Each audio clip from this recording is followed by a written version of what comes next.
It's like a kind of cool intro music, you know.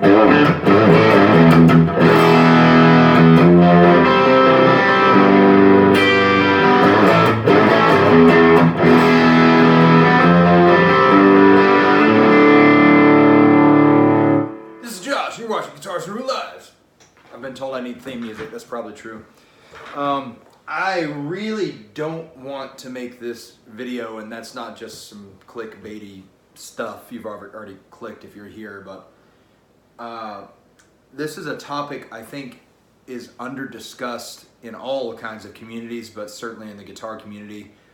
I feel certain I'm not the only one dealing with this, and the times before when I have been a little more real and vulnerable with my content, it seems like it really strikes a chord with folks who are probably yearning to talk about something a little bit more real than, you know, what kind of capacitor is in their new overdrive pedal. So I stole both of these guitars. This one, it's real nice, and this one here is, you know, McCarty. It's nice. I stole them from myself, my future self, because I bought them on credit like an idiot. Because, I mean, how else am I going to get this nice Paul Reed Smith guitar? I mean, it's not going to buy itself. Well, it sort of bought itself in a way. Credit. Gosh almighty, what a bog, what a trap. So let's tell the story. It starts with a Paul Reed Smith guitar that's neither of these. I don't own it anymore. It was a 2016 Paul's guitar, the real deal, core model, real nice, one-piece top. It was dark blue. I'll have some videos up here of it surely. There's a blog post about it on guitarsruinlives.com if anybody's interested. But at the time, I was dating this woman who was a business owner and had a really relaxed relationship with credit.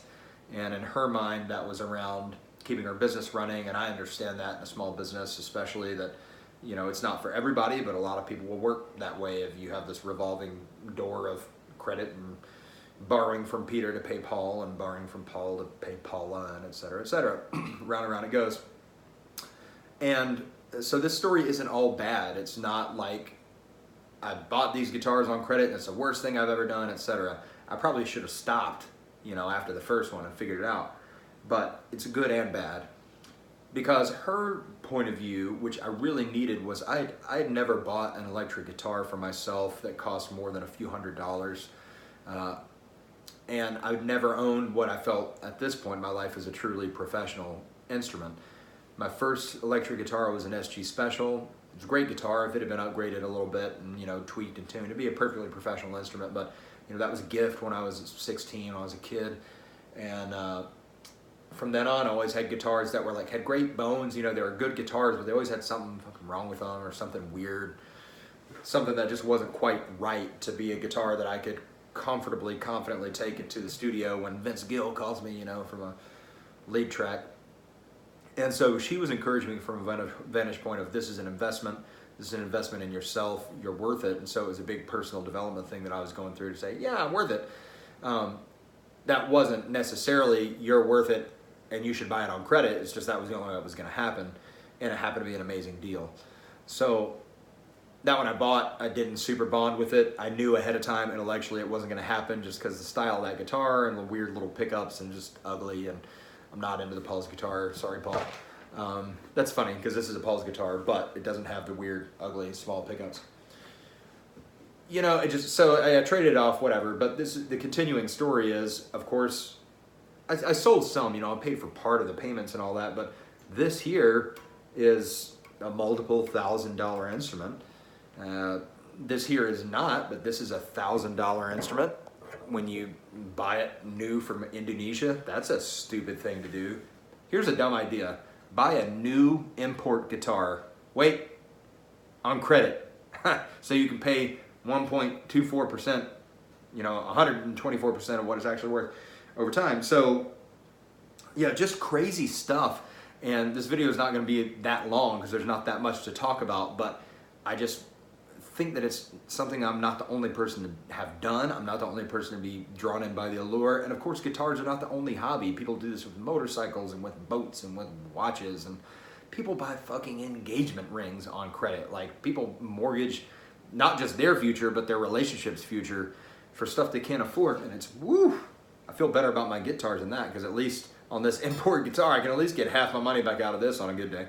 And for the core one, I can at least get, 2/3 my money back out of that on a good day. So you can see it's a bad deal. And guitar players, we have this, we're not the only ones, of course, but we have this obsession with gear and with more and with something new, and that what some new piece of gear is going to give us something we don't already have.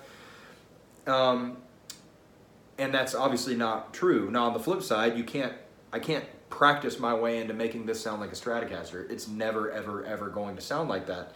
As my friend Alan Laws, genius sound man from Winston-Salem, has said, it sounds the way it sounds because it is what it is, which sounded like kind of silly, trite hippie talk, but he was saying something very basic and profound about physics. It's sound is vibration. Vibration is based on physical components getting along with each other. So, is it bad to buy something on credit? I mean, you can kind of say yeah, pretty much. But at the same time, if it offers you a gateway into something that you wouldn't have otherwise, and you are able to make that bargain, that deal with yourself that you're going to rob your future in order to give yourself an advance on the present, maybe it's worth it. If I had it to do over again, I would definitely buy this guitar just the way I did, even though I still don't own it. The fucking bank owns it. I'm getting closer all the time, Wouldn't have bought this one. Wouldn't have bought at least 3 other guitars that I've done the same way. I mean, just crazy, crazy stuff that puts yourself in a bad position to be able to have freedom in your life. So that's a lot what I'm working on now, is trying to really squeeze my expenses down as low as they can go to be able to put more money into the future that I've robbed with this shit. So, kind of a somber take here tonight on this cold January night about guitars and how they ruin lives. So it's a cautionary tale, and you know what? You're probably going to do it anyway, whoever you are. I gotta say, Gravity Storm set in here is pretty cool. Like, whatever. I honestly don't want to pick up this guitar as much as I did when I had the regular stop pickups in it. But this vintage Super Distortion and this vintage PAF here, I keep wanting to mix the words dynamite and bonkers, so I'm getting bongamite.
Do stolen guitars sound better? That could be a different title.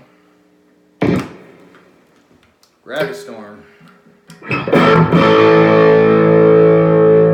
Not near as bright. Not near as loud.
Mighty Storms will make your Les Paul sound more like an SG, and the Super Distortion will make your guitar sound more like a wildebeest crossed with a dragon who is feeling very amorous. An amorous wilde-dragon is what they're gonna sound like. This looks cool. Should screenshot this. Anyway, dudes and dudettes, this is a total joke. There's not a woman who's ever looked at any of my videos. Sad but true. I hope that changes one day. Thank you for hanging out. Curious what you have to say. Curious if you've ever gotten yourself into a pickle over guitars as well. We all do stupid stuff for guitars and for love. Some of it's romantic, some of it's just dumb. Usually it's a little column A, a little column B. But anyway, I appreciate you guys. Thank you so much for watching. And let me know what you want to hear about, what you want to see musicianship-wise, guitar-wise, etc. Or if I can just tell you a story about some crazy shit that's gone on in my life because I've been through some weird things. So anyway, appreciate you so much. Guitars ruin lives. It's a national fact. We'll see you next time.